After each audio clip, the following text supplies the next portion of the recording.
Conhecido como Deus nos Doces, ele acaba perdendo a vida por acidente e reencarna em outro mundo, vivendo tranquilo até descobrir que possui um poder mágico de nível lendário. Durante o segundo dia do Campeonato Mundial de Doces, ele se aproxima das finais e um dos participantes chama a atenção de todos. Ele é conhecido como Deus, e todos pedem para que ele faça as esculturas de doce.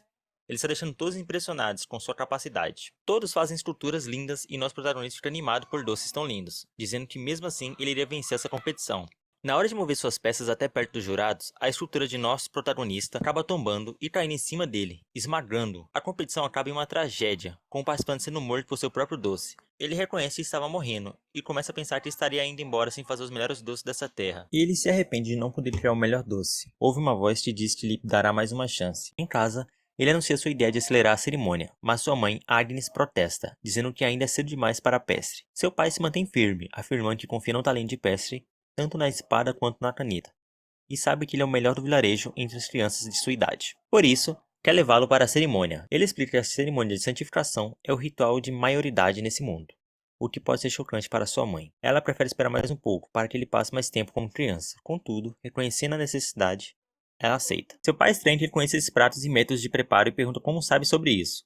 Pestre tenta disfarçar dizendo que apenas fantasiou sobre esses pratos. O oficial brinca, dizendo que Pestre tem ajudado bastante o feudo com suas ideias e está agindo quase como um segundo suzerano. Seu pai, então, pergunta sobre a notícia ruim. O oficial conta que as tentativas de se livrar dos bandidos falharam, e os bandidos que escaparam foram para o vilarejo. Eles são cerca de 50, e Pestre fica com medo por eles, pois os bandidos podem destruir as plantações e colheitas de trigo. A única opção é armar-se e confrontar os bandidos, que devem tirar em 2 meses. Eles planejam enfrentá-los com lanças e fundas, mas Pestre pensa consigo mesmo que, mesmo juntando os 3 vilarejos, será difícil de enfrentar essa ameaça.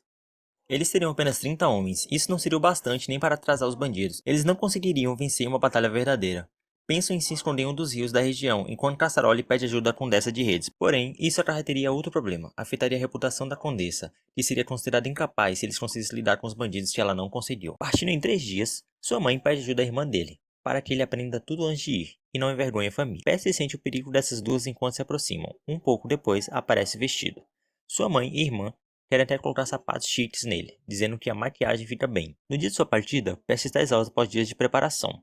Após se despedir de seus amigos, prometendo comer muito na capital, seu pai ativa sua magia. Ele invoca uma magia de teletransporte, desaparecendo com os dois na frente de todos. O fato de Cassaroli ser um mago proficiente era conhecido por todos no feudo. Pesce fica animado ao ver tantas pessoas pela primeira vez desde que reencarnou.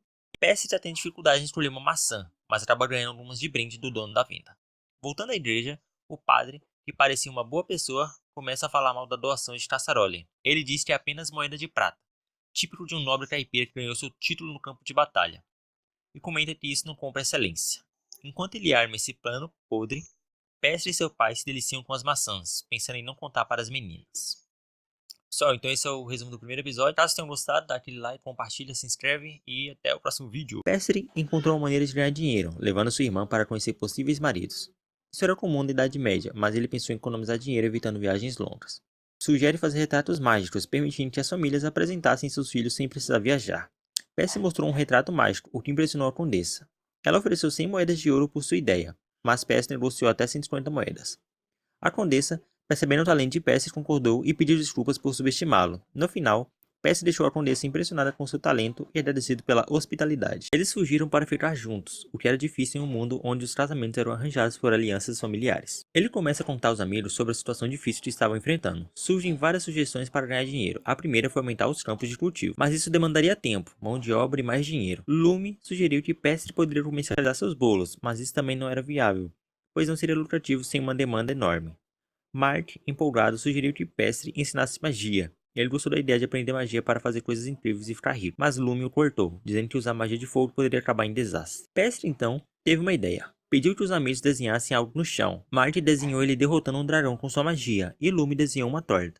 Pestre usou sua magia nos desenhos e todos ficaram surpresos com o clarão que surgiu, transformando os desenhos em tatuagens temporárias. Mark sugeriu que Pesce pudesse usar essa magia para criar retratos permanentes em madeiras e paredes. Pensando nisso, Pesce faz um retrato da mãe de Mark em um pedaço de madeira, impressionando a todos. Seu pai viu potencial na ideia e pensou em cobrar de 5 a 10 moedas de ouro por retrato, mais barato que contratar pintores. A mãe de Pestre concordou que envolver suas famílias na crise seria impossível. Eles decidem que o melhor lugar para protegê-la seria a igreja. Pestre entrega uma carta de recebimento dos comerciantes ao seu pai, que descobre que ele gastou o dinheiro com doces. Em outro dia, Cassaroli vai encontrar Petra, mas é recebido pelo Martins em pessoa, surpreendendo-se ao vê-lo com seu filho. Ele a tranquiliza sobre a viagem, mas isso é apenas uma mentira. A verdade é que Pestre faz parte do plano, mas ele não pode revelar isso sobre uma criança de 9 anos. O Martins o cumprimenta, afirmando que sua magia tornou esse noivado possível. Eles entram na carruagem, saudando todos lá dentro. Explica o plano. Eles vão até a igreja no território do Martins, e de lá para a igreja da capital, onde Petra ficará na sala de Benson até a festa. Pestre convida Petra para descansar em um quarto, mas o oficial de seu pai grita para ele não machucar a dama. Cassaroli pede para ele não colocar ideias estranhas na cabeça do filho. Enquanto isso, o nobre mandante do crime espera ansiosamente que a cerimônia termine para sua vingança. Petra é levada de carruagem e Cassaroli se preocupa com a segurança. O oficial avisa que Pestre, um jovem com uma moça comprometida, pode causar problemas. Cassaroli descarta essa preocupação, pois uma dama acompanha Licorice, impedindo qualquer incidente. Mesmo em crianças, Licorice está ciente de Pestre, sendo curta e grossa com ele. De repente, um tremor ocorre, uma magia se inicia sobre eles, criando um círculo que o faz cair na escuridão. O pai de Pestre chega, percebendo que é magia, e manda seu oficial explicar ao Martins enquanto pula no buraco. Eles precisavam garantir comida para o inverno que se aproximava e que lhes pertencia.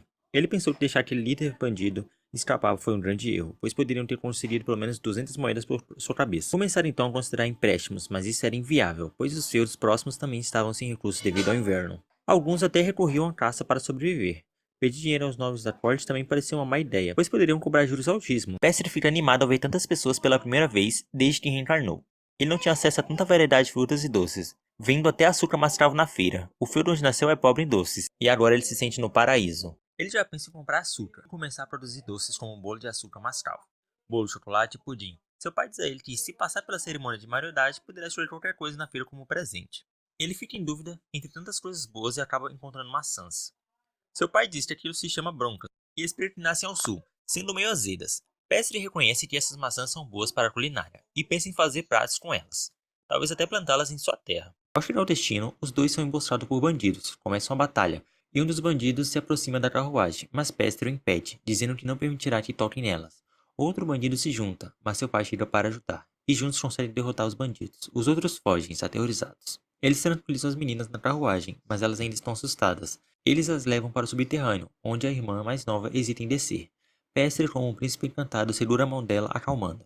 Ela começa a pensar que ele está olhando para ela, não para sua irmã, e percebe que, apesar de ter sido rude, ele a tratou bem. Ao chegar ao fundo da escadaria, eles veem uma porta e perguntam se a cerimônia será ali. Mas na verdade, é onde usarão um teletransporte para levá-la à capital. Eles dão as mãos e Cassaroli ativa sua magia, transportando todos para um salão magnífico em outra parte do reino. Enquanto isso, um nobre planeja um ataque para sequestrar Petra e arruinar a reputação da família rival. Ele quer que a captura da noiva manche a honra do líder do exército, permitindo que ele se posicione como herói, no local onde Petra está. A segurança é reforçada, mas problemas surgem. Pestre impressiona Cassaroli ao notar a força reunida, algo impossível para uma casa de cavaleiro comum. Petra começa a se sentir ansiosa quanto ao casamento. Pestre a tranquiliza, dizendo que tudo parecerá mais real quando seu noivo chegar. Com isso, Mortel ensina ao seu filho que as ações de um suzerano vacilante podem arruinar o destino de toda a família. Enquanto isso, um homem aparece e informa ao duque que eles estão na propriedade, e aguarda para contar em detalhes o que aconteceu. Mortel encarrega Fruilis de cuidar do relatório do incidente, enquanto Rayleigh e Rowe vão atrás do sequestrador fugitivo. Chegando próximo ao local de fuga, eles questionam como o homem teria escapado, pois não sentiram um grande poder vindo da ativação de sua magia. Ou seja, ele estava com sua magia no limite e não poderia ter ido muito longe, especialmente com a propriedade cercada pela equipe deles. Assim, eles acreditam que ele ainda está nas proximidades e vão até um buraco onde acreditam que ele está escondido. Ao encontrá-lo, o homem revela que estava forjando sua fuga